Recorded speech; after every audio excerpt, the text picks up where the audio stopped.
Welcome to the Forgotten ECE, the show where before and after school educators, summer camp and PD staff and CYWs have a place where they are seen, heard, and valued. I'm your host, Jamie Wegler, and I am so excited you're here.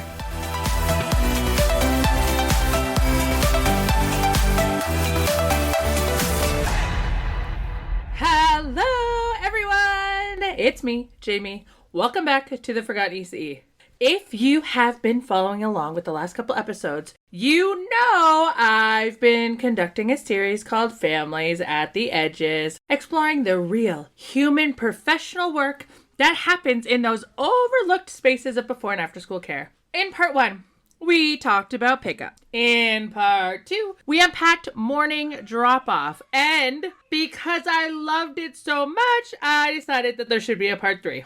Because I can do that because I'm the host. So here we are, part 3. And we're going to dive into everything that happens in between. Because while families may not see most of what we do, their trust and our professionalism are built on how we communicate and advocate when they're not in the room. Welcome to today's episode. Families experience our program in fragments. They don't see the teamwork, the reflection, the quiet coaching moments, or the careful observations that shape programming. And that's why How Does Learning Happen reminds us that educators and families are co-learners in relationship.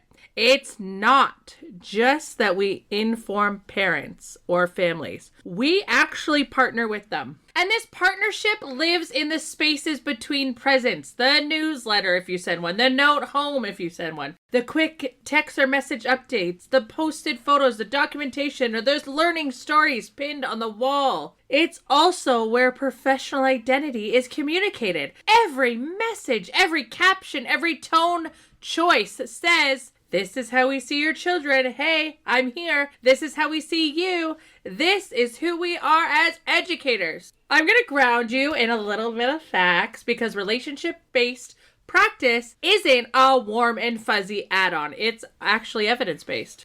So Harvard, good old Harvard over there, or down there, I guess, talks about the developing child. And they find that consistent, responsive adult relationships are the single strongest protective factor for children's well-being. Our communication keeps that consistency alive between home and program. The Canadian Child Care Federation highlights that reciprocal family engagement actually improves child outcomes, staff or educator satisfaction, and retention. Families who feel informed and respected are more collaborative and less likely to escalate conflict. And the College of Early Childhood Educators here in Ontario, the Code of Ethics, calls transparent, reflective, and communication a professional responsibility, not an optional courtesy, and they really hit their mark there. So when we invest time in thoughtful updates, newsletter, or reflection boards, we're not just being nice, we're fulfilling a professional standard that enhances outcomes for everyone. And I'm not saying this should be done in your own time. On this world, it should be paid planning time. It should be paid planning time.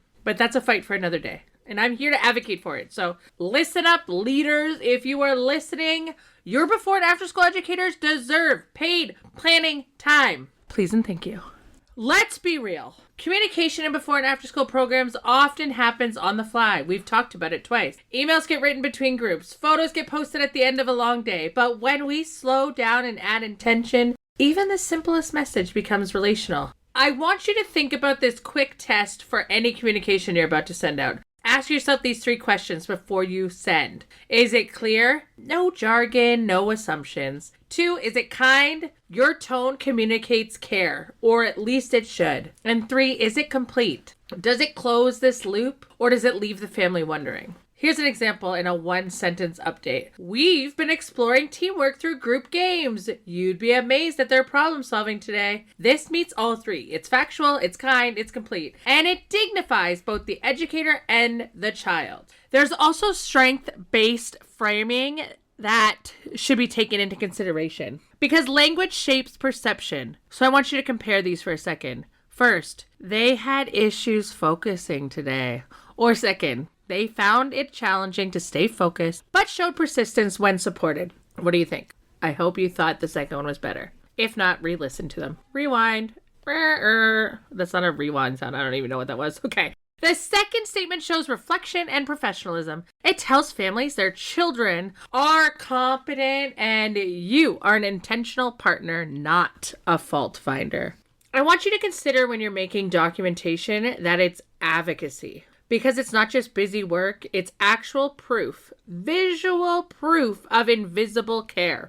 A photo with an educator, caption like, "This group chose to build a ramp," that could launch cars the furthest. Their collaboration and critical thinking were incredible. Translates play into pedagogy. And families suddenly see learning happening. The physics, the cooperation, the problem solving. And policymakers or administrators who read this see curriculum alignment. Proof that before and after school educators, programs are educational ecosystems. And they deserve planning time that's paid. All right. And in that way, documentation is advocacy. It shifts the narrative from child minding to early learning and community building. And sometimes I do want to tell you that I understand that the space between holds conflict, a misunderstanding, a concern, a complaint.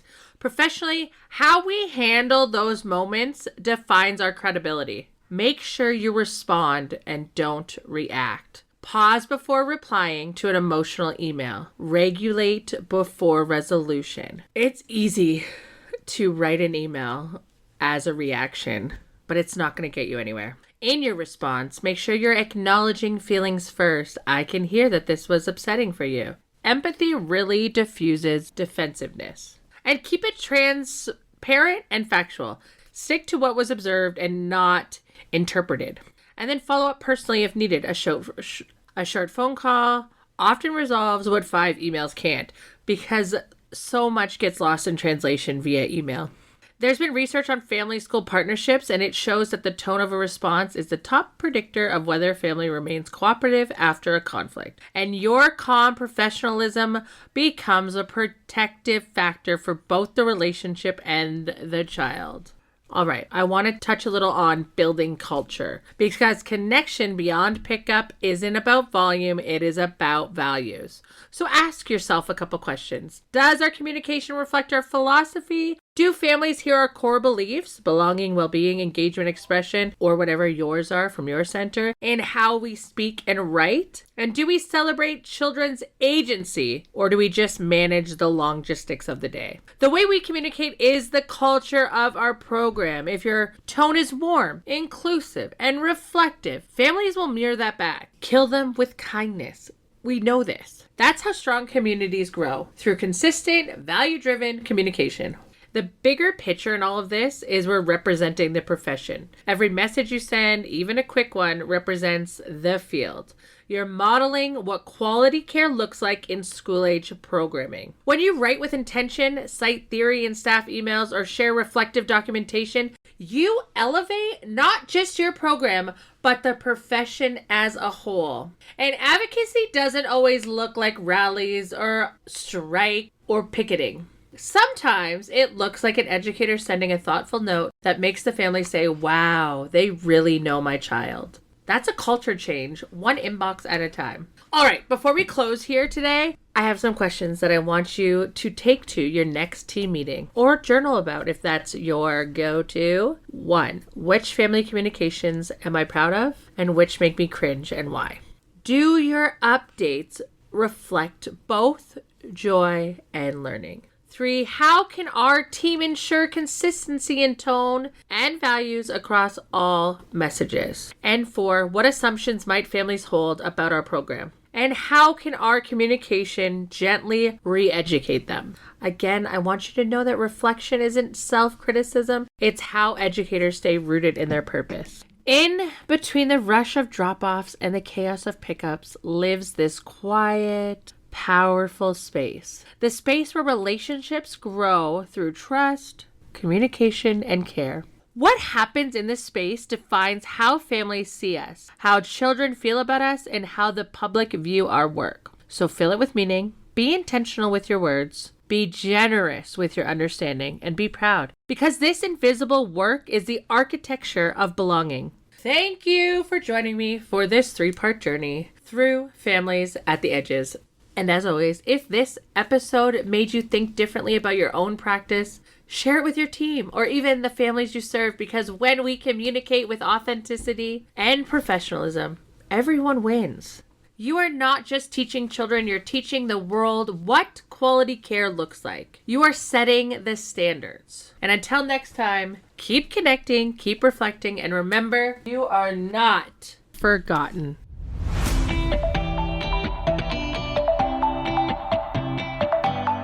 Thank you, amazing listeners, for your support.